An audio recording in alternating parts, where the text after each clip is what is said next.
Glória a Deus.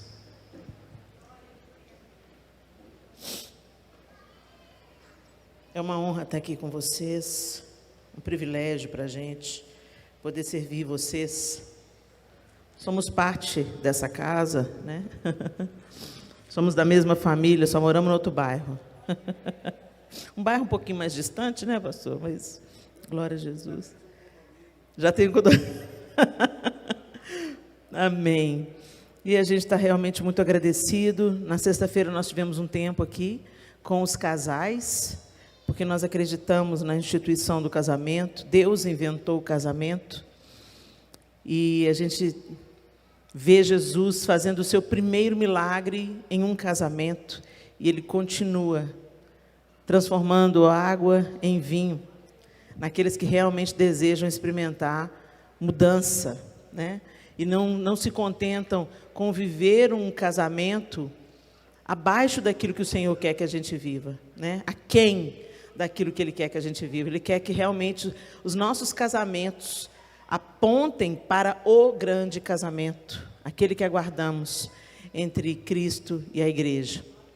Ontem tivemos um momento precioso também com as irmãs, com as mulheres, o encontro elas. Estava muito precioso aqui, estava tudo florido aqui. E nós queremos também que Deus ministrou a identidade de cada uma das suas filhas no dia de hoje, de ontem. E hoje nós temos o nosso encontro aqui de família. Estamos aqui representando nossas famílias. E família é um alvo do inferno, mas também é alvo do amor, da proteção de Deus. E nós precisamos de nos posicionar e não estarmos distraídos em relação à batalha na qual nós estamos inseridos. Às vezes a gente fica desapercebido que os dias são maus e que a família está sendo muito atacada, mais do que nunca. E nós precisamos de nos posicionar.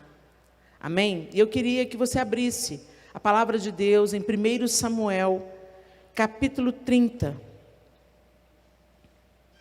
1 Samuel, capítulo 30.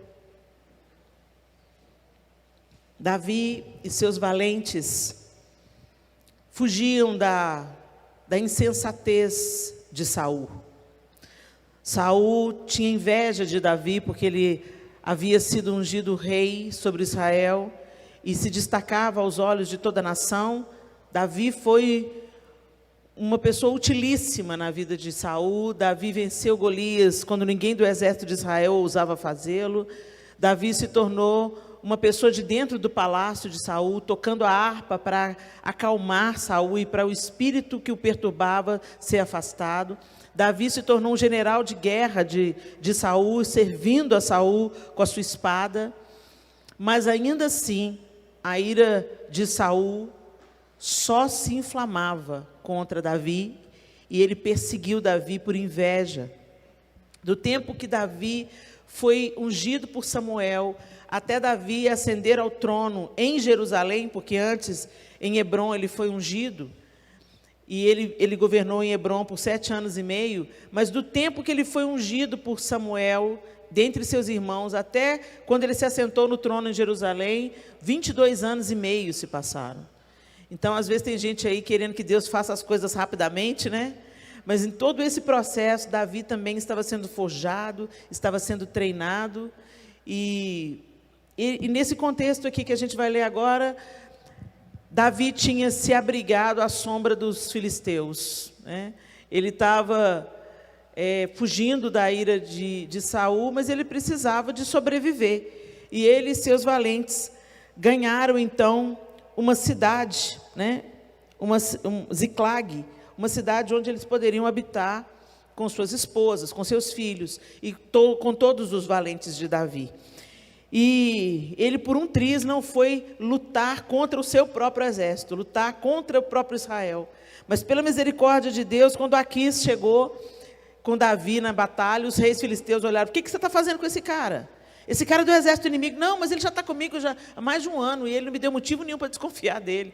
E eles falaram: não, manda ele embora, porque senão no meio da batalha ele vai se voltar contra nós. E a gente vê até aí a misericórdia de Deus com Davi, porque Davi era um cara que teria que lutar contra o exército dele mesmo, que ele iria lutar contra o exército de Israel mesmo, mas só que tinha essa grande possibilidade, né, de no final das contas ele se voltar contra os filisteus, mas Deus o afastou dessa batalha. Foi a mão de Deus que o afastou, não foram os reis filisteus, foi a mão de Deus que afastou Davi. E Davi então falou, tá bom, não vou lutar não, então vou voltar para casa. E ele volta para casa, e é bom lembrar, gente, que foi nessa mesma batalha de que Deus livrou Davi de lutar do lado filisteu, que Saul foi morto. Saul e seus filhos foram mortos nessa batalha no Monte Gilboa. Então Deus realmente tinha que afastar Davi, porque Davi não podia participar de uma coisa assim. E aí ele volta para Ziclag, a cidade que ele tinha recebido para morar pacificamente ali, naquele ambiente onde ele estava. Ali ele ia ter um pouco de sossego da perseguição de Saul, mas ele também estava num território vulnerável, né? E aí no capítulo 30, ele chega em Ziclag, está voltando cansado, então ele foi para a batalha, não vai dar para lutar não, então volta e vão para casa. A partir do verso 1, o texto diz assim: quando Davi e seus soldados chegaram a Ziclag no terceiro dia, os amalequitas tinham atacado o Neguebe e incendiado a cidade de Ziclag. Levaram como prisioneiros todos os que estavam lá, as mulheres, os jovens e os idosos. A ninguém mataram, mas os levaram consigo quando prosseguiram seu caminho. Ao chegarem a Ziclag, Davi e seus soldados encontraram a cidade destruída pelo fogo e viram que suas mulheres, seus filhos e suas filhas tinham sido levados como prisioneiros. Então Davi e seus soldados choraram em alta voz, até não terem mais forças. As duas mulheres de Davi também tinham sido levadas, Ainoã, de Jezreel, e Abigail, de Carmelo, a que fora mulher de Nabal. Davi ficou profundamente angustiado, pois os homens falavam em apedrejá-lo. Todos estavam amargurados por causa de seus filhos e de suas filhas. Davi, porém, fortaleceu-se no Senhor, o seu Deus. Então Davi disse ao sacerdote Abiatar, filho de Aimeleque: traga-me o colete sacerdotal. Abiatar o trouxe a Davi, e ele perguntou ao Senhor: devo perseguir esse bando de invasores? Irei alcançá-los? E o Senhor respondeu: persiga-os, é certo que você os alcançará e conseguirá libertar os prisioneiros. Davi e os seus 600 homens que estavam com ele foram ao ribeiro de Besor, onde ficaram alguns, pois 200 deles estavam exaustos demais para atravessar o ribeiro. Todavia Davi e 400 homens continuaram a perseguição. Encontraram um egípcio no campo e o trouxeram a Davi. Deram-lhe água e comida, um pedaço de bolos de figos prensados e 2 bolos de uvas passas. Ele comeu e recobrou as forças, pois tinha ficado 3 dias e 3 noites sem comer e sem beber. Davi lhe perguntou: a quem você pertence? E de onde vem? Ele respondeu: sou um jovem egípcio, servo de um amalequita. Meu senhor me abandonou quando fiquei doente há 3 dias. Nós atacamos o Neguebe dos Queretitas, o território que pertence a Judá, e o Neguebe de Calebe, e incendiamos a cidade de Ziclag. Davi lhe perguntou: você pode levar-me até esse bando de invasores? Ele respondeu: jura diante de Deus que não me matarás, nem me entregarás nas mãos de meu senhor, e te levarei até eles. Quando ele levou Davi até lá, os amalequitas estavam espalhados pela região, comendo, bebendo e festejando os muitos bens que haviam tomado da terra dos filisteus e de Judá.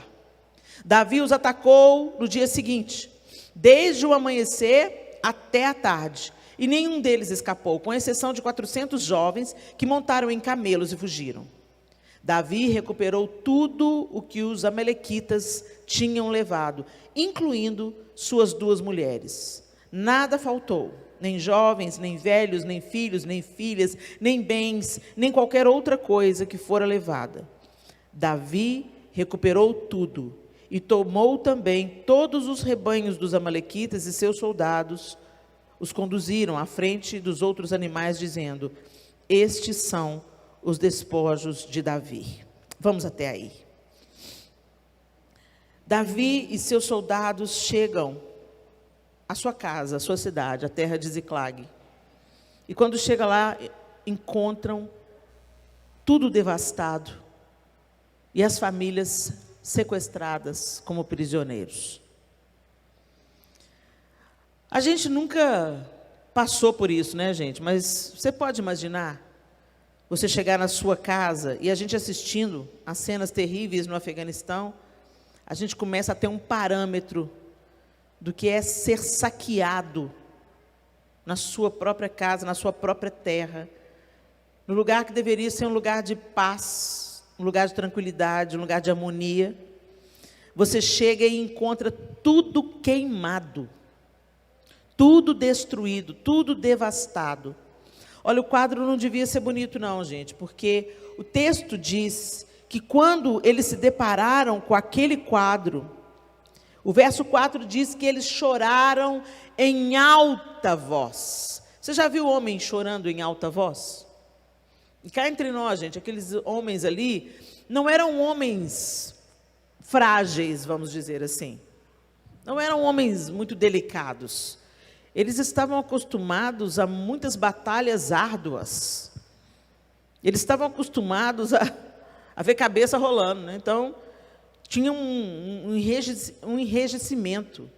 Para esses homens chorarem alto, eu não sei se vocês já viram um homem chorando alto, mas eu já vi esse quadro em 2 ocasiões. Ou um homem sendo profundamente quebrantado da presença de Deus, ou num velório. A dor aguda, ou do arrependimento extremo, ou do luto. Então eu fico imaginando aqueles homens durões, os valentes de Davi, os caras casca grossa, gente. E você vê esses homens chorando em alta voz. Então, a destruição, a devastação e a desesperança no coração deles era tanta que o cara que eles mais amavam e se devotavam a ele, eles cogitaram apedrejar. Eles ficaram tão arruinados com aquilo que eles viram diante deles, tão desolados e tão indignados, tão irados, que eles chegaram a cogitar apedrejar Davi, que era o líder, a quem eles tinham devotado a vida e a espada. E Davi chorou junto, porque a família dele também foi levada. Mas o que eu acho interessante é que o verso 6 fala assim: Davi ficou profundamente angustiado, pois os homens falavam em apedrejá-lo. Então, além dele ter perdido a família, ele estava vendo diante dele o exército dele se voltar contra ele. Não era uma situação simples. Todos estavam amargurados por causa de seus filhos e de suas filhas. Aí no final do verso 6 diz assim: Davi, porém, fortaleceu-se no Senhor, o seu Deus. Nossas casas não estão incendiadas, não de uma maneira que a gente possa ver. Talvez quando você chega em casa, você encontra lá tudo em ordem. Seus filhos em casa, sua esposa, quando você volta do trabalho, está tudo certo. Mas será que está mesmo? Os amalequitas, descendentes de Amaleque, neto de Esaú, eram um povo nômade e perverso e cruel. Eles eram assassinos cruéis. Eles não tinham misericórdia de ninguém e atacavam de graça. Ou seja, eles eram o Talibã da época. Eles atacavam de graça, não tinha um motivo específico. O Talibã ainda tem uma religião que o cega. Mas esses caras não tinham nada, eles não tinham apego a nada, apreço a nada, e se deliciavam em praticar crueldades e assassinatos. Era um povo perverso, e é um povo que já perseguia Israel desde a peregrinação no deserto. Eles começaram a atacar o povo de Israel no deserto, quando eles estavam voltando para o Egito, saindo do Egito e voltando para Canaã. Então, nessa peregrinação que Moisés estava levando o povo do Egito de volta à terra prometida, ali já começou o ataque dos amalequitas. Era um povo terrível, e aqui a gente vê eles de novo. Eles já haviam sofrido derrotas terríveis, mas a maldade não desiste, né? Até aquele grande dia onde o Senhor vai aprisionar Satanás, a maldade anda solta. E embora eles já tivessem sido derrotados, eles estavam ali prontos a continuar praticando o mal. Entenda, nós estamos em uma guerra. Entenda, O inferno está mirando a sua família. Entenda, Satanás quer sequestrar os seus filhos, aprisionar e incendiar, destruir a sua casa. Ah, Helena, você está exagerando. Não, eu não estou exagerando. Porque nós não temos essa consciência, essa clareza na nossa mente. Muitas vezes, com as nossas próprias mãos, nós facilitamos o trabalho do inimigo. Davi estava cogitando lutar uma guerra que nem era dele. Enquanto a guerra mesmo estava acontecendo dentro da sua casa, na sua cidade, e ele não se deu conta disso. Enquanto ele estava tentando participar de uma outra batalha, o inimigo estava se levantando dentro da sua própria casa. Então entenda, o diabo não muda de estratégia não, gente, ele usa a mesma estratégia, mas a gente cai igual pato, nas mesmas armadilhas.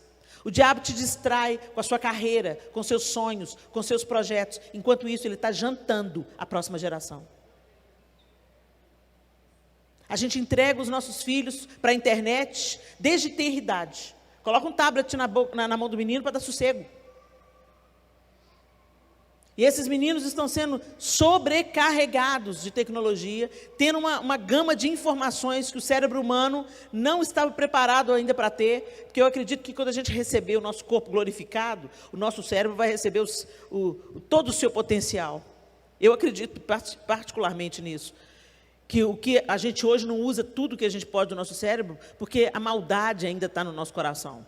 Nós estamos num contexto de queda.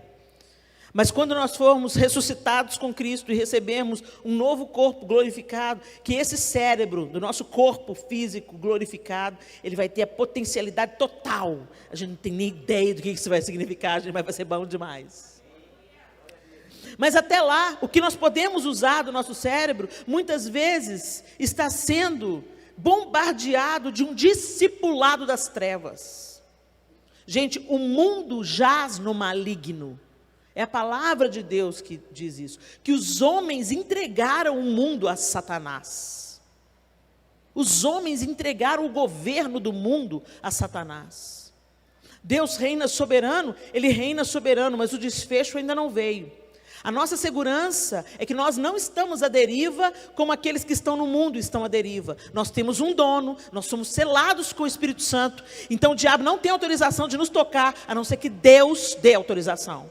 Vocês lembram da história de Jó? Pois é, a mesma coisa.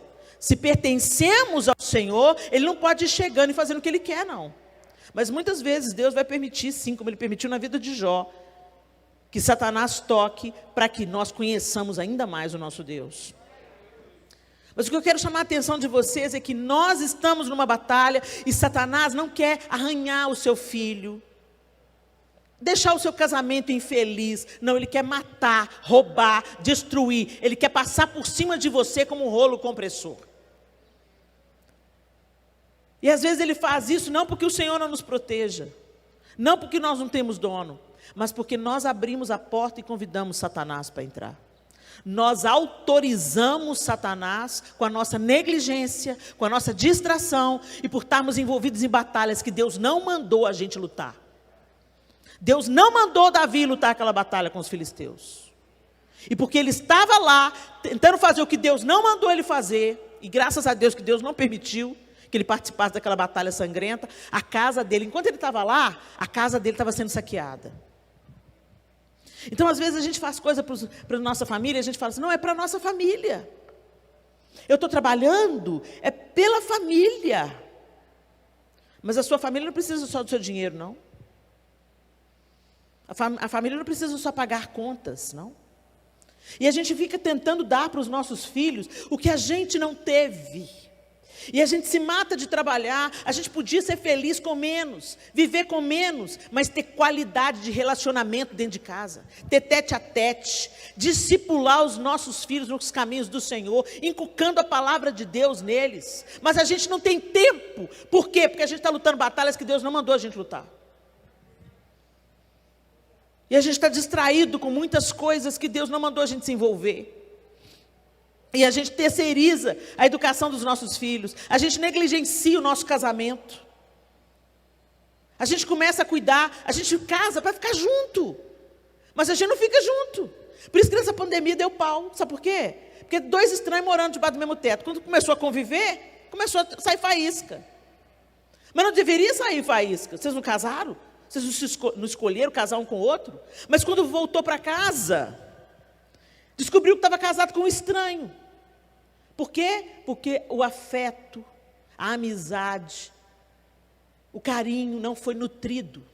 E as crises foram sendo varridas para debaixo do tapete. Não vou conversar essa história, não. Vamos falar disso, não. Não, deixa isso para lá. Não quero discutir relação, não. Vai para debaixo do tapete. Assunto chato, a gente não tem. Eu já fico pouco em casa. Quando eu ficar em casa, ainda vou tendo conversa chata. As mães falam assim, não vou corrigir o meu filho, não. Eu já fico pouco em casa, tem que trabalhar o dia inteiro. Quando eu fico em casa, eu vou ser aquela mãe que vou encher a paciência do meu filho. Não vou, não. Não vou fazer culto doméstico, não. Sabe por quê? Eu estou exausta. Tem culto no domingo na igreja, os meninos vão para a salinha. Enquanto isso, os filhos do islamismo, aos 5 anos, os meninos conhecem o Corão de cor. E nós que carregamos o Deus verdadeiro, empurramos com a barriga, literalmente. Hoje nós somos salvos pela misericórdia mesmo, porque não há nada em nós que vale a pena. Essa que é a verdade. É tudo sobre Jesus. Quando Deus olha para a gente, Ele olha através de Jesus, através da cruz. E aí somos justificados. Mas isso também não pode justificar a nossa picaretagem, entendeu? Já que Jesus que me justifica mesmo. Não, porque senão a sua jornada terrena vai ser terrível. Você vai comer o pão que o diabo amassou, mesmo sendo filho de Deus.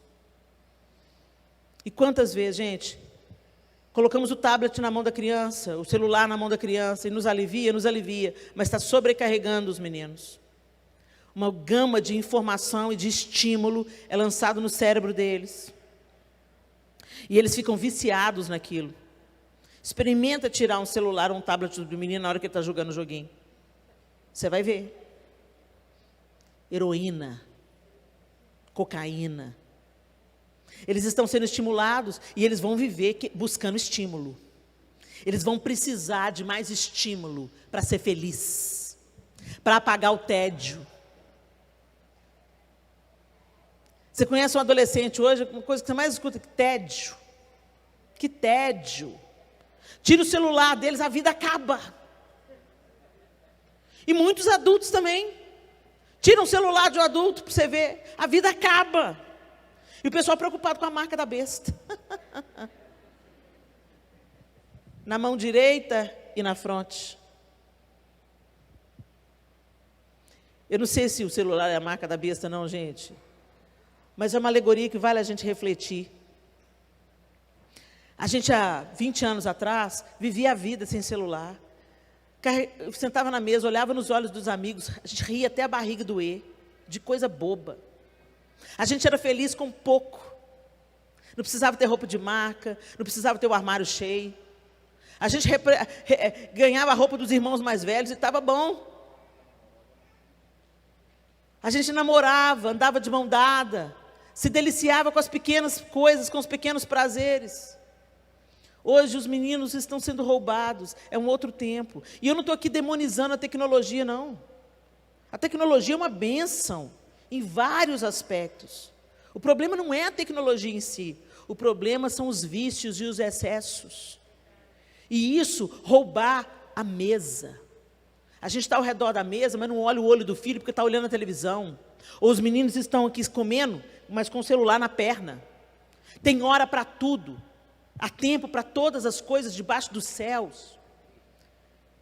Mas nós não conseguimos, gente, Jesus nos chamou para a liberdade, não para a escravidão, e nós vivemos escravos da tecnologia. Eu já vi adultos tendo pitis, porque a internet caiu. A internet caiu, mas a vida continua, querido. Vamos aqui, vamos conversar. Vamos olhar no olho, vamos perceber. Aí o menino se joga do 6º andar e a mãe e o pai falam assim, como? Ele não deu nenhum sinal de que tinha alguma coisa errada. Será que não deu? Ou será que a gente estava ocupado demais com a nossa vida? Fica todo mundo na sala, cada um com o seu device na mão. Estão juntos, mas separados, cada um mergulhado no seu mundo. Nós precisamos chorar em alta voz pela nossa família, como aqueles homens fizeram. Chorar e falar: Deus, devolve a nossa sensibilidade. Senhor, tira, Senhor, o embotamento das nossas mentes. Tira os sofismas que foram construídos por Satanás, porque a gente está concordando com a maneira que esse mundo age, enquanto o apóstolo Paulo lá em Romanos diz: não entrem na forma de pensamento do mundo, não façam as mesmas coisas que o mundo faz, não andem no mesmo ritmo. Preservem a mesa, preservem a comunhão, preservem o ensino, para que vocês experimentem a boa, perfeita e agradável vontade de Deus para vocês. A gente tem uma condição para a gente experimentar a boa, perfeita e agradável vontade de Deus. Não tem condição para ser você salvo, a não ser você crer e aceitar a graça redentora de Jesus Cristo. Mas para que haja crescimento, tem que haver um posicionamento. E deixar Deus te reprogramar. E não continuar andando como o velho homem anda. Não nas práticas do velho homem. A mesa é o lugar do encontro. A mesa é o lugar da comunhão. A mesa é o lugar onde você identifica pelas conversas o que está passando pela cabeça dos seus filhos. A mesa é o lugar do discipulado. Jesus estava sempre à mesa com um grupo de pessoas, mas a gente não senta nem à mesa mais. Às vezes sua casa nem tem mesa, cada um come no seu quarto, come no sofá, assistindo a televisão. Deixando esse século ditar as regras dentro da sua casa e formatar o cérebro dos seus filhos e o seu cérebro e o seu casamento. Isso eu estou falando só da programação básica, não estou contando com a pornografia que entrou para dentro dos lares brasileiros. Mudando a maneira como os homens se relacionam com suas esposas, como as esposas se relacionam com seus maridos. Aguçando e provocando o adultério, tirando a alegria do sexo na sua simplicidade, singularidade, beleza, porque o sexo foi Deus que inventou. E até o sexo que a gente faz com o nosso cônjuge, na proteção do casamento, glorifica o nome do Senhor. Mas até isso está sendo emporcalhado por esse século. Os amalequitas estão por todos os lados. Saqueando, queimando, detonando, destruindo, assassinando. E a gente não percebe. E às vezes é a gente que abre a porta para o inimigo. Acreditando que os nossos filhos precisam ter o que a gente não teve. Por quê? O que você não teve fez de você quem você é. A gente supre tudo para os nossos filhos. Dá o que eles precisam e o que eles não precisam. E uma geração mimada que não sabe lidar com frustração. Corta os pulsos na primeira oportunidade. E a culpa é de quem? A culpa é nossa.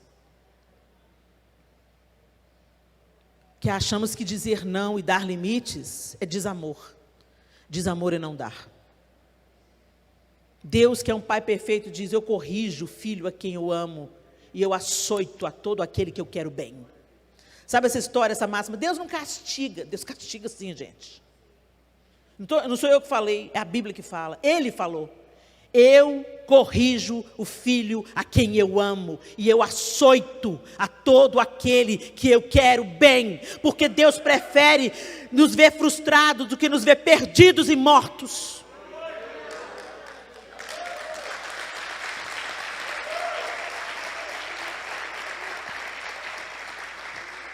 A gente precisa de entender isso. E amorosamente dizer aos nossos filhos: não, filho, você não vai. Ainda não é o tempo. Não, filho, esse lugar não é ambiente para você. Construir um relacionamento com os nossos filhos de uma maneira que ele confie no seu não. Porque Deus provou o amor dele. Por isso que eu confio no não de Deus. Por isso que Deus, quando Deus vem com a vara comigo, eu apanho alegremente. Não é gostoso não, mas eu falo: oh Deus, mas eu sei que o Senhor está me amando. Eu sei que o Senhor está me amando. Por quê? Porque eu confio no seu amor. O Senhor provê. O Senhor me ama, o Senhor me livra. O Senhor me levanta no dia que eu estou abatida. O Senhor não me deixa faltar nada. Às vezes a gente quer só a paternidade parcial de Deus. Eu quero Deus que me cuida, que me dá ar para respirar, que me dá saúde para viver, que me dá inteligência para eu alcançar os meus objetivos e os meus sonhos. Esse Deus eu quero. Mas quando Deus fala, não vai, não pode, você está ficando orgulhoso, você está ficando soberbo, e eu vou te corrigir, porque eu quero um coração humilde, eu quero um coração obediente, aí a gente não quer esse Deus, não. E a gente passa isso para a próxima geração. A geração que não sabe receber não como resposta, que desconhece a obediência e que acha que autoridade e autoritarismo são as mesmas coisas.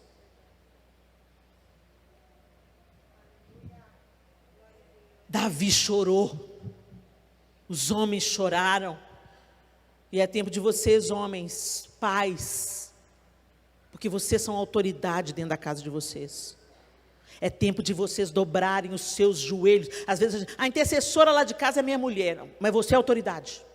Para de ser picareta e transferir responsabilidade. Porque nós aprendemos com o João aqui na sexta-feira. Homem é aquele que assume responsabilidade. Ele chama para si a responsabilidade. Ele não vive para ter prazer, não.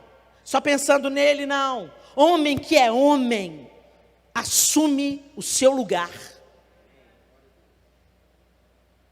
E esses homens prantearam por seus filhos e esposas. Então pranteie também, pai e esposo. Vai para o seu lugar onde você está com o seu cabeça, diretamente com Deus. Dobre o seu joelho, se arrependa, porque você às vezes tem sido negligente, omisso, banana, tem fugido da sua responsabilidade. E isso gera uma confusão, inclusive na sexualidade dos nossos filhos. Porque onde tem um homem no modelo de Deus, porque ser homem, gente, não é ser grosso, não. Ser homem não é o cara que bate na mesa e dá ordem. Isso não é ser homem, não. Isso é ser um valentão descompensado. Homem, ele exerce uma autoridade gentil. Quando o cara chega em casa, os filhos sabem, a esposa sabe, ai, que bênção, fulano chegou, a ordem chegou atrás dele. A alegria chegou atrás dele. A temperança, a liderança branda, a liderança que delega, a liderança que promove, a liderança que levanta, a liderança que encoraja. No modelo de Deus. Não é o valentão, o gritalhão, que os filhos ficam assim com medo. Não. É respeito, é reverência. Porque você é o pai que abraça, o pai que beija, o pai que leva para pôr na cama, o pai que provê. E o pai que quando fala não firme, mas não usa de violência. Não precisa. Porque a autoridade, quando ela é dada por Deus, ela transborda, ela não precisa se impor, ela acontece. E é essa autoridade, homens, que vocês precisam de buscar do Eterno. Senhor, me dá autoridade, coloca a sua autoridade sobre mim, Senhor. Me ensina, Espírito Santo, a exercer uma liderança gentil sobre a minha mulher. Uma liderança que a promova. Não uma liderança que a esmague, que mate ela. Muito pelo contrário, uma liderança que a embeleza. Como a noiva está sendo embelezada por Cristo, adornada por Ele, para as bodas. Que eu seja esse marido, que a minha mulher seja ainda mais bonita, mais livre, mais cheirosa e mais feliz. Porque eu tenho exercido uma liderança gentil, como Jesus exerce uma liderança gentil sobre a igreja. Ore e chore pelos seus filhos, homens. Imponha as mãos sobre os seus filhos e ore por eles. Você é a autoridade.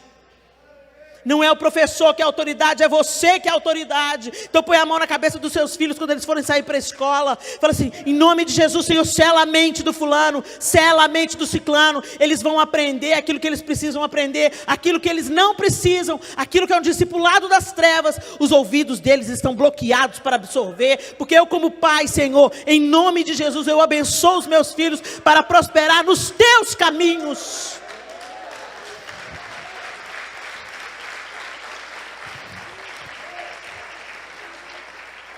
Nós temos uma crise de masculinidade no nosso tempo. Os homens recuaram diante do avanço feminino. E se acomodaram. Ah, minha mulher paga a conta. Minha mulher, Tem homem que já exige, não, se mulher minha não trabalhar, não caso. Ficaram folgados, que a responsabilidade de suprir uma casa é do homem. A mulher entra aí como auxiliadora idônea. E a responsabilidade de uma mulher é gerir um lar. O homem é o cabeça, mas ela é a gerente. Ela exerce liderança dentro de casa. Ela exerce liderança sobre os filhos. Ela exerce liderança na gestão econômica do lar. Mas isso, pelo discurso equivocado do feminismo, foi colocado como de segunda categoria. É de segunda categoria formar a próxima geração de homens?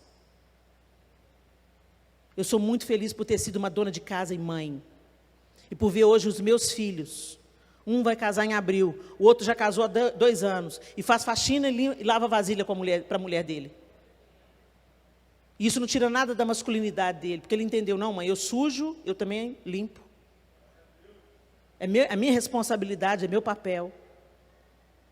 Não mãe, eu sou o provedor da minha casa. A Thaís é uma cooperadora. Mas depois que a gente tiver filho, a gente vai falar sobre isso, porque eu quero ela encabeçando a educação dos nossos filhos.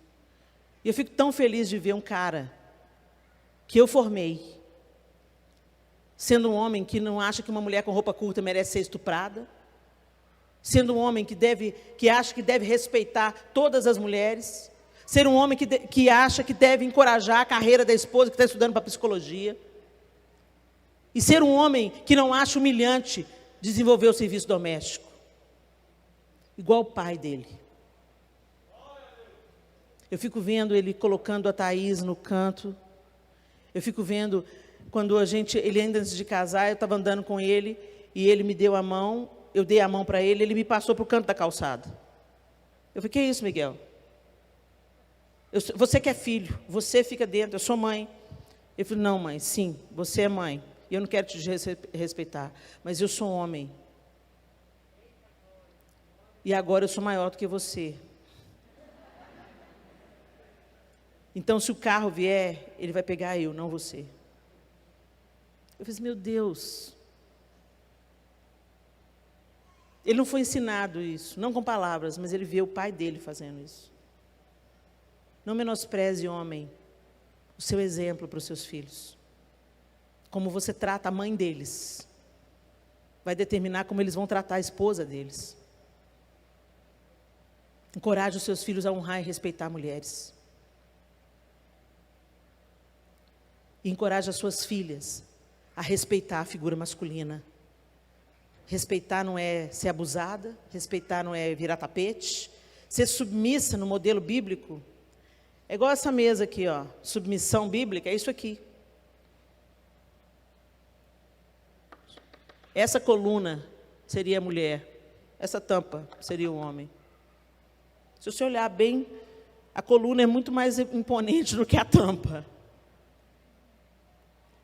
Mas ela fica inútil sem a tampa, e a tampa inútil sem a coluna. Os dois trabalham em conjunto. Um dá suporte, o outro cumpre a sua missão. Submissão, debaixo da missão. E qual que é a missão do homem? Amar a mulher como Cristo amou a igreja e se entregou por ela. Gente, a gente precisa de redefinir isso. Porque está na Bíblia, mas o pessoal parece que perdeu o prumo, perdeu o fio da meada. E tem, inclusive, homens abusando de mulheres e está na Bíblia. Você tem que ser submissa. Denuncia ele. Chama a polícia para ele. Porque pegou a Bíblia e torceu para caber no seu temperamento carnal.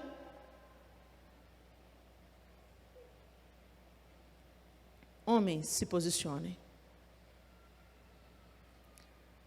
No jardim, a serpente mirou na mulher.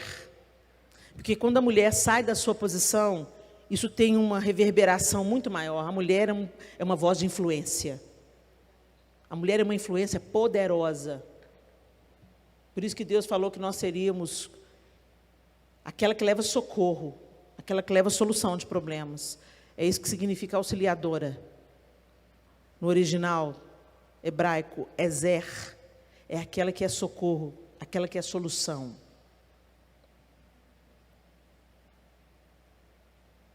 A mulher move as coisas ao seu redor. Ela é uma voz de influência.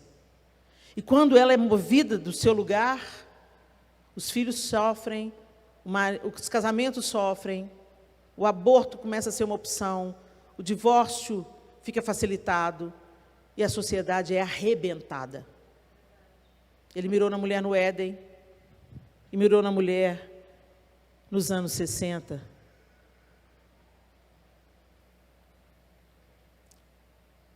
E hoje, lutando por direitos, nós nos distanciamos tanto. Homens e mulheres. A luta foi gerada porque os homens se esqueceram da liberdade que Cristo conquistou para as mulheres. E eles começaram a usar o papel de homem para oprimir, porque se desviaram do plano de Deus mais uma vez. E, em contrapartida, as mulheres assumiram uma posição em rebelião. Elas não querem só direitos de voz, de oportunidade, direitos iguais, oportunidades iguais, direito de voz, não. Elas agora querem ser mais do que os homens. Existe uma linha do feminismo que ridiculariza homens, ridiculariza a maternidade, ridiculariza a figura paterna. E isso é demoníaco.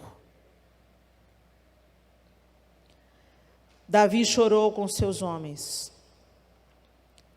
Davi buscou resposta do Senhor. Quando ele pede para trazer o colete sacerdotal, é porque eles lançavam sortes. Deus falava assim, através do colete sacerdotal. E Deus falou, pode ir. Senhor, eu vou perseguir. Agora, perseguir para onde, gente? Eles não sabiam nem por onde começar. Para onde? Para começar, eles não sabiam que eram os amalequitas que tinham atacado eles.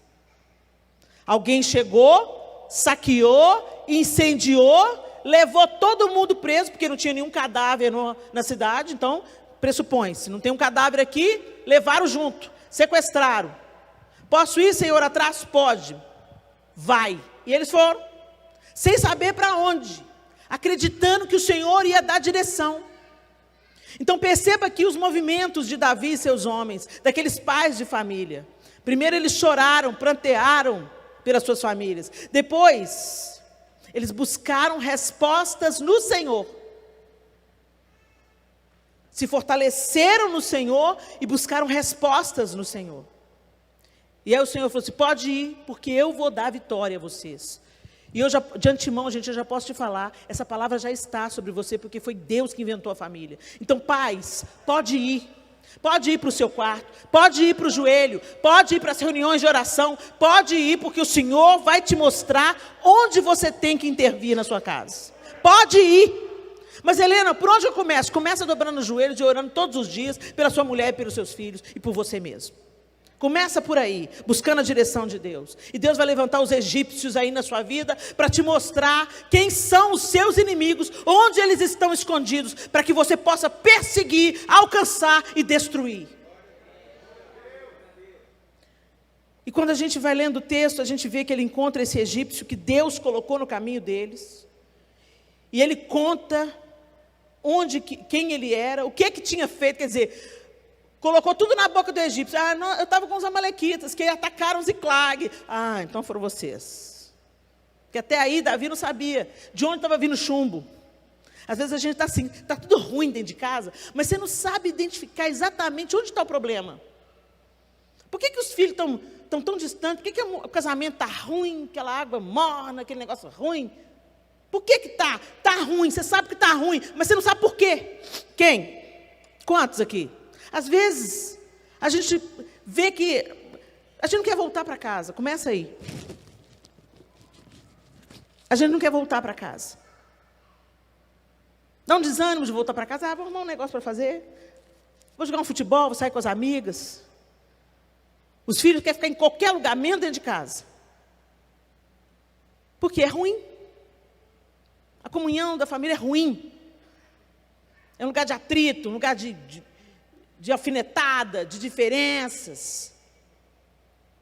É tempo de você buscar onde que está errado. Por onde que está entrando essa perturbação no seu lar? Por onde que está entrando esse desânimo, esse abatimento, essa tristeza quando você vai para cá? Ai, para casa, que peso. Gente, a casa da gente, a gente tem que ter alegria. Eu estou aqui, gente, com você há 3 dias, eu estou seca de saudade da minha casa. Eu amo ficar em casa, para mim é penoso sair de casa. Prefiro viver com menos, prefiro viver de uma maneira mais modesta. Eu posso ministrar lá da internet da minha casa. Eu posso colocar um vídeo e pôr no YouTube toda semana. Mas não é isso. O Senhor fala, vamos embora, minha filha, sem acomodação, que a moleza senta no pudim.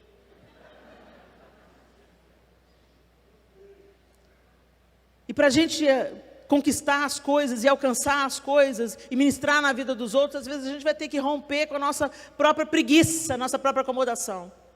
Mas o que eu estou falando é que a casa da gente é um lugar de refrigério, devia ser um oásis. Ai, que delícia, vou para casa. Ai, o cheiro da minha casa. Ai, o povo que mora comigo. Ai, que povo delicioso. Ai, que delícia. Mas não é isso que está acontecendo aí, não. Identifique os seus inimigos. Davi não sabia de onde estava vindo a pancada, mas Deus levantou o egípcio e ele entrega. E ele leva Davi para lá. Aí tem um outro processo que acontece aqui nesse texto. É tão interessante que 600 homens eram os valentes de Davi, mas 200 estavam cansados demais para atravessar o ribeiro. Então 200 ficaram e 400 seguiram com Davi para onde os amalequitas estavam acampados. Confere? É isso que o texto diz para a gente. O egípcio leva eles até lá e quando chega lá eles estão se esbaldando. O exército amalequita inteiro se esbaldando. Aí o texto, isso fala o verso 16. Quando ele levou Davi até lá, os amalequitas estavam espalhados pela região, comendo, bebendo e festejando os muitos bens que haviam tomado da terra dos filisteus e de Judá. Tem hora que, gente, nitidamente é isso que você vê o diabo fazendo dentro da sua casa. Comendo, bebendo, deitando e rolando. Davi os atacou no dia seguinte. Desde o amanhecer até a tarde. Presta atenção. Não foi de uma empreitada só. Não foi 1 hora de batalha que resolveu a parada. Não foi 2 horas de batalha, não foi 3 horas de batalha. Eles lutaram contra os amalequitas um dia inteiro. Uma batalha árdua, que exigiu deles perseverança. Às vezes essa casa está toda avacalhada, Deus começou a te mostrar aí agora como você precisa se reposicionar, aí você pensa que essa semana você vai dobrar joelho e tudo vai resolver. Você passou 10 anos do seu casamento negligente, e pensa que Deus vai resolver em 1 semana? Ele tem poder para isso? Tem, mas vamos lá? Vamos nos posicionar?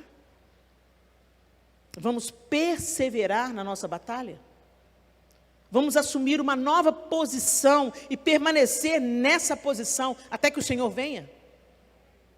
Ou até que a gente vai encontrar com Ele? Não estou falando aqui, gente, de uma mudança temporária, não. Estou falando de uma nova forma de viver a vida em família. Uma nova mentalidade para lidar com a sua geração e com os filhos dos seus filhos. Sempre a família vai ser atacada. Igual os amalequitas, o inferno não desiste nunca. Eles perdem batalhas, mas eles continuam tentando. E eles vão fazer isso até aquele grande dia onde serão aprisionados. Mas até lá, nós estamos em guerra. Não abaixe as suas armas. Se posicione, é uma reprogramação mental. Gente, isso não diz respeito só à nossa família, não. Isso diz respeito à nossa nação. Nós precisamos de nos posicionar orando pelo Brasil. E eu não estou falando de partido político aqui. Eu sou apartidária. Eu sou pela justiça, eu sou pela verdade, eu sou pela transparência no governo, eu sou pela saúde nas instituições, eu sou pela justiça. Então ore, porque só Deus pode fazer isso. A minha oração tem sido: Deus, O Senhor conhece o coração de cada homem. O Senhor vê além das aparências. E eu te peço, destitui dos cargos de poder e autoridade os inimigos dessa nação. Aqueles que tramam, aqueles que desonram, aqueles que só pensam no benefício próprio, aqueles que aceitam suborno, aqueles que se corrompem, aqueles que tiram do órfão e da viúva e do necessitado, aqueles que desviam verbas. Senhor, destitui, tira, arranca dos lugares de poder e autoridade, desde o mais alto escalão até os vereadores das cidades pequenas. Essa é a posição da igreja. É orar e clamar e pedir e continuar pedindo e clamando. Senhor, estabelece a tua justiça, estabelece a tua justiça, tira a opressão de sobre nós, tira a opressão e a mentira de sobre nós. Mas às vezes a gente ganha uma batalha, ou pensa que o tempo está melhorando, ou põe a esperança no homem. E aí depõe as armas, e o diabo vem e deita e rola. Nossa maior ameaça contra os inimigos da nossa nação são os nossos joelhos. Dobre os joelhos e ore pelo Brasil. Dobre os joelhos e ore pela sua família. Dobre os joelhos e ore. Davi perseverou com seus valentes. E, gente, era uma batalha desigual. Por que você está falando isso, Helena? Porque no texto diz que eles destruíram tudo. Eles acabaram com tudo. Eles venceram os amalequitas, exceto por 400 jovens que saíram montados em camelos. Vocês viram que a gente leu isso? Quantos eram os jovens, gente? E quantos eram os valentes de Davi? Então, como assim? Eles destruíram tudo e ainda sobrou 400 jovens. Isso significa que para cada valente de Davi, devia ter pelo menos uns 20. Era uma batalha desigual, porque eles venceram a batalha, e o número igual ao exército de Davi saiu correndo. Ou seja, no Senhor, quando nós andamos com o Senhor, pelo Senhor, alinhados com a verdade de Deus, a palavra de Deus, Ele peleja a nosso favor. Então, às vezes você olha para o gigante que você está enfrentando na sua casa, um casamento desfeito, um filho nas drogas, e você pensa, não tem mais jeito não, Senhor, já está tudo estragado, já está tudo arrebentado, não tem mais jeito. Olha, eu não sei o que o Senhor vai fazer, como Ele vai redesenhar essa história, não tenho a menor ideia, mas eu sei que Deus transforma a maldição em bênção. Ele é o único que faz isso, o único que pode fazer isso, transformar a sua miséria em abundância, o seu fracasso em vitória, a maldição em bênção. Então deixa o Senhor pelejar por você. Vá seguindo os passos dele. Que Ele vá diante de você na sua batalha. E que você vá perseguindo os passos do Senhor. E o texto termina dizendo que depois deles perseverarem um dia inteirinho, do amanhecer até o anoitecer, Deus os entregou de volta tudo o que os amalequitas levaram. Deus é Deus de restituição. O verso 18 diz, Davi recuperou tudo o que os amalequitas tinham levado, incluindo suas 2 mulheres. Nada faltou, nem jovens, nem velhos, nem filhos, nem filhas, nem bens, nem qualquer outra coisa que fora levada. Davi recuperou tudo e tomou também todos os rebanhos dos amalequitas, e seus soldados os conduziram à frente dos outros animais, dizendo, estes são os despojos de Davi. Ou seja, além de tudo isso, Deus ainda deu mais. Deus despojou os adversários de Davi e colocou na mão dele. Às vezes a gente trabalha, tentando trazer o melhor para a nossa casa. E a gente faz isso na força do nosso braço. Mas eu quero te dizer, meu irmão, minha irmã, pergunte para Deus o que é para você fazer. O Senhor se agrada, o trabalho, gente, é de Deus. O trabalho é consequência da queda, não é não. O suor do rosto e o sofrimento pelo trabalho pode ser consequência da queda. Mas o trabalho não é não, porque quando Deus coloca o homem e a mulher no jardim, Ele já deu trabalho para eles. Vocês vão cultivar e cuidar. Quem já cultivou aí sabe que dá trabalho. O trabalho é digno, a palavra de Deus diz, digno é o trabalhador do seu salário. Então, o trabalho é de Deus. O trabalho é uma bênção. Mas ele pode se tornar um sabotador da vida familiar. Às vezes, quando você vai colocar na ponta do lápis o quanto você gasta para trabalhar fora, você vai descobrir que fica quase 0 a 0. Fica tudo empatado. Sendo que você podia estar mais em casa, desfrutando com seus filhos, porque eles estão conosco só um tempo. Na vida do Miguel, eu já sou coadjuvante. Tem outra artista principal na vida dele agora. É um outro capítulo da vida. Foi. Daqui a pouco é o Arthur. Eu estou aproveitando cada beijinho, cada abraço, cada refeição à mesa. Eu estou fazendo questão dos mínimos detalhes, que daqui a pouco o Arthur casa. E é outra estação da vida. Enquanto eu posso ensinar ele, eu estou ensinando. Eu estou fortalecendo nesses últimos meses que ele está em casa, os alicerces. Eu estou falando daquilo que é importante. Estou falando dos valores masculinos no casamento. Estou falando, está vendo como é que seu pai faz? Como é que seu pai... daqui a pouco é com você, meu filho. Então, é tempo. É tempo.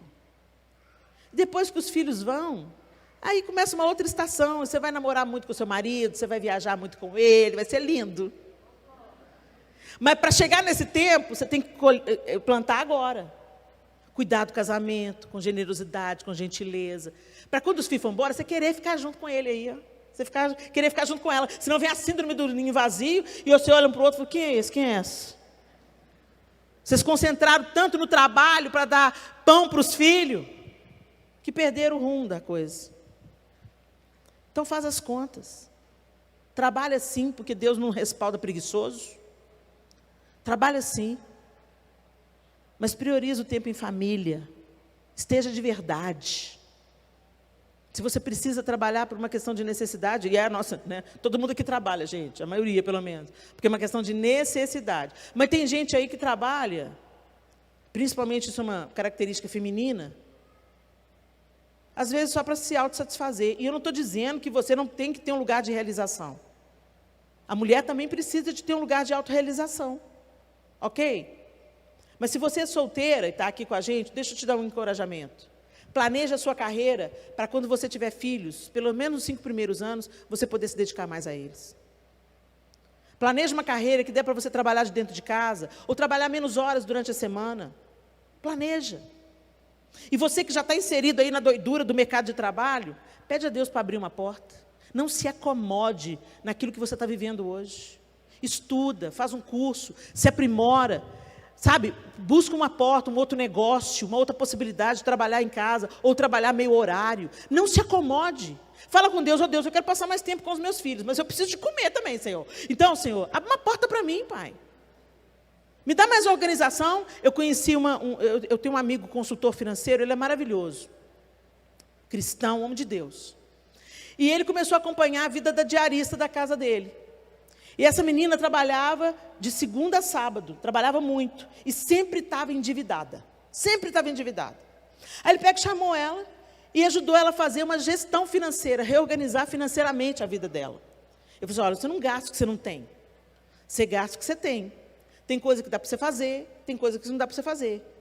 Você quer lazer? Então procura alternativas de lazer mais em conta, mais barato, mais dentro da sua realidade. Gente, para resumir a história, porque ela é longa, essa menina acatou o desafio, reorganizou a vida financeira dela toda, e ela consegue viajar, ela consegue curtir a casa, e ela agora trabalha só 3 dias por semana. Então tem coisas que a gente... O que foi, meu bem? Ganha mais. Olha isso. Então, às vezes tem coisas que para nós é igual um saquetel furado. Você trabalha e vai ralo abaixo. Por quê? Não tem organização financeira, não tem boa gestão, não tem parcimônia. Você fica comparando e competindo com o outro, mas eu sei que paga os boletos. Para de entrar numa competição que eu sei que vai ter que pagar os boletos. E o diabo nos propõe isso todos os dias. Essa aí é uma das batalhas que não te pertencem e que você se envolve nelas. Quer gastar para disputar. Quer pôr o filho para estudar em tal escola, para mostrar para os seus amigos que você é bem financeiramente. Quer que seu filho fale inglês, alemão, enquanto você não fala português com ele. Gente, é muito sutil, mas é mortal. E quando a gente acorda, você está com um prejuízo enorme no colo. Então, que o Senhor passe em revista a nossa mente. A nossa maneira de gerir os nossos negócios. A nossa maneira de se dedicar ao trabalho e de administrar o dinheiro que vem do nosso trabalho. De uma maneira sábia, que vai dar para você tempo para curtir o que você ganha. Tempo para desfrutar férias em família. Às vezes você abre mão de umas bobagens que servem só para os outros achar você famosinho e maravilhoso. E nas férias você fica dentro de casa, que gastou o dinheiro todo com bobagem. Investe. Uma coisa que eu e o João Lúcio sempre fizemos, questão. Há 10 anos a gente está nessa vida de viajar muito. Há 10 anos. A gente viaja só aos finais de semana. Dia de semana a gente está em casa. Mas mesmo assim, final de semana, todo final de semana, os meninos estão sem o pai e sem a mãe. Então o que a gente faz? Depois do dia 15 de dezembro até 1º de fevereiro, é família. É férias em família. Nem que seja para Sabará, a cidadezinha lá do lado de BH. Um tempo só nosso. Sem compromisso, para a gente curtir. E aí a gente vai juntando dinheirinho ao longo do ano inteiro. E o Senhor abre a porta que Ele quer abrir, na hora que Ele quer abrir, para a gente ter esse tempo. Inegociável. Inegociável. Porque eles abrem mão dos finais de semana, a não ser dos aniversários deles. A maioria dos finais de semana a gente está fora, sexta e sábado. A gente tenta voltar sempre no domingo, antes do almoço. Estou entregando para vocês aqui meu sacrifício. Porque é por família. E hoje eles já são adultos e eles falam, isso mesmo, mãe, vai lá e fala mesmo, eles me encorajam. Mas reorganize as suas prioridades. O inimigo é sutil. Quando Davi chegou em Ziclag, estava tudo incendiado. Era óbvia a destruição. Às vezes não é tão óbvia para você. Mas isso não significa que um demônio, uma malequita, está lá dentro da sua casa, fazendo uma reprogramação na mente dos seus filhos, julgando o coração da sua mulher contra você e vice-versa. Discirna os seus inimigos. Entenda que você está numa batalha, chore diante de Deus, busque a direção de Deus, persiga os seus inimigos, persevere nessa batalha, até que o Senhor restitua. E quando Ele restituir, continue mantendo guarda. Fique de pé no seu lugar.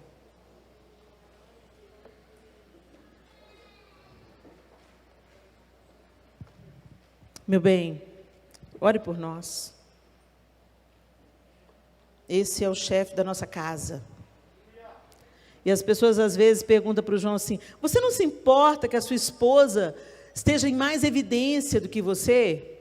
Eles não entenderam. Que eu só estou em evidência por causa dele.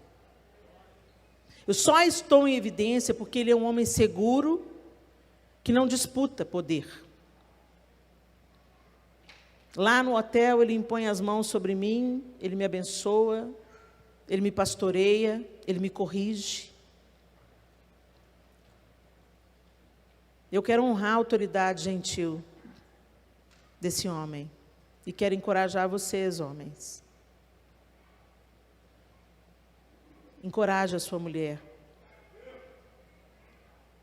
É isso que Cristo faz com a igreja, não é? Nós estamos aqui reunidos como igreja, debaixo da cobertura do Senhor Jesus Cristo. E eu estou aqui como esposa, debaixo da cobertura do meu marido. E ele como sacerdote do nosso lar. O homem que me protege.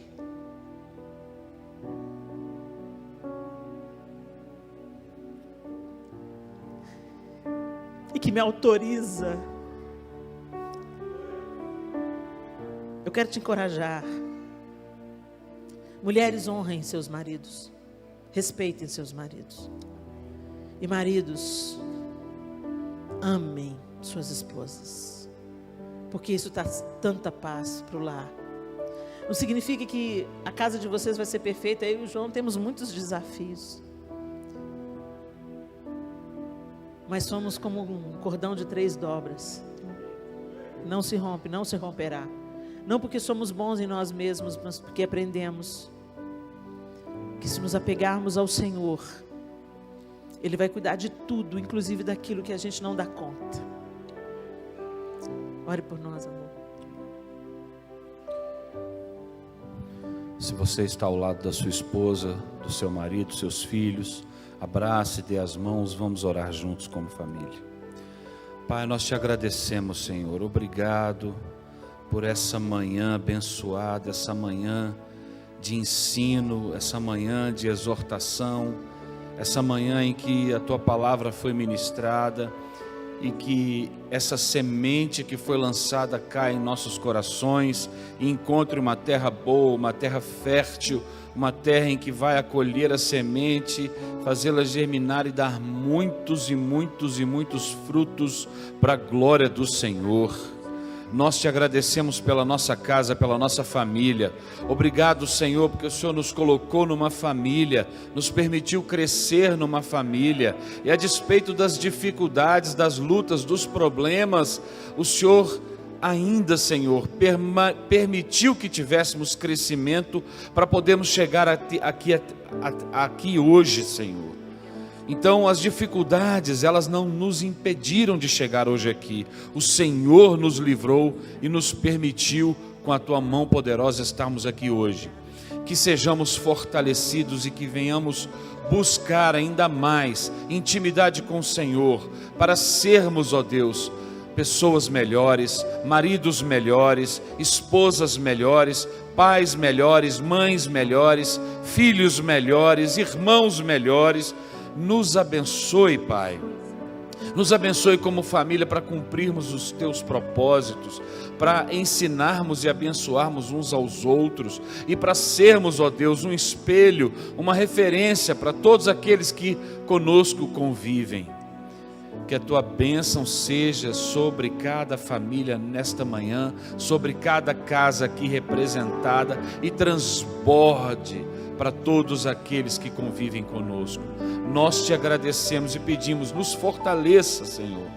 Nos fortaleça para as batalhas, nos dê direção, nos dê estratégia, nos dê discernimento, nos dê ousadia, nos dê perseverança, nos dê alegria em cuidar da nossa casa e da nossa família, para que com isso a nossa casa sirva ao Senhor, honre ao Senhor, busque o Senhor e reflita o caráter de Jesus.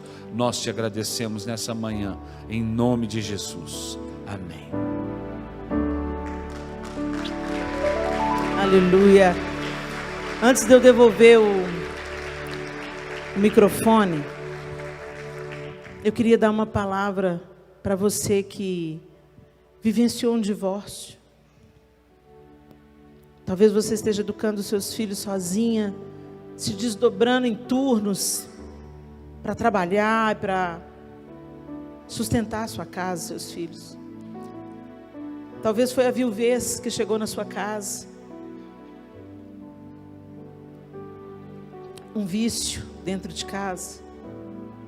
Eu não sei a situação extrema e dolorosa que você pode estar vivendo, mas eu quero te dizer, a palavra de Deus diz que Ele é o Pai dos órfãos e o juiz das viúvas. Muitas mulheres sofrem abandono. Homem, se você é divorciado, tem filhos, deixa eu te dizer uma coisa, você continua sendo pai deles. Não seja negligente com seus filhos, porque o divórcio, a tragédia do divórcio aconteceu. E mulheres que criam seus filhos sozinhas, ou até homens também, que nós temos alguns, vocês são família. Vocês continuam sendo família. E Deus tem um carinho especial com órfãos e viúvas. Então Deus cuida da sua casa. Chama Deus para ser o pai. Chama Deus para falar: Senhor, eu estou sozinha, educando os meus filhos, então o Senhor precisa ser o pai deles, Senhor.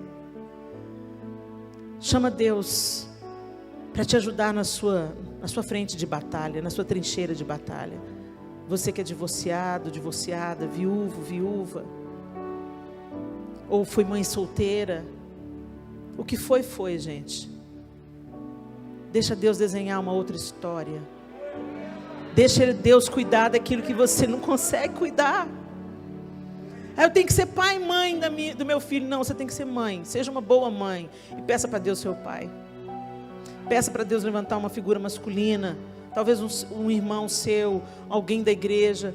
Os nossos filhos precisam de referenciais masculinos que você como mulher não vai conseguir suprir. É uma ingenuidade, no mínimo, acreditar que sozinho nós podemos tudo. Nós podemos tudo naquele que nos fortalece. O Senhor vai adiante de você. Você que tem tantos desafios na sua família. Deus continua investindo em famílias. E às vezes você que está pensando aí, cogitando a possibilidade de um divórcio, faça isso não. Faça isso não. Pede a Deus para sarar seu casamento. Pede ajuda, terapia, aconselhamento pastoral. Vamos embora reconstruir o que foi destruído. O divórcio, gente, é uma porta de emergência, mas emergência mesmo. Enquanto tem esperança de reconstrução, se humilhe diante de Deus e peça para o Senhor transformar água em vinho. Peça para o Senhor curar o que precisa ser curado no casamento de vocês. Porque às vezes a gente vai para o divórcio como se ele fosse uma opção. E tantas outras dores se impõem por causa do divórcio. Principalmente quando os filhos existem dentro do casamento. Não desistam. O que vale a pena realmente na vida exige trabalho, dedicação, esforço. Esforça-te, tem bom ânimo. E chama Deus para consertar o que você pensa que não tem conserto. Deus abençoe vocês.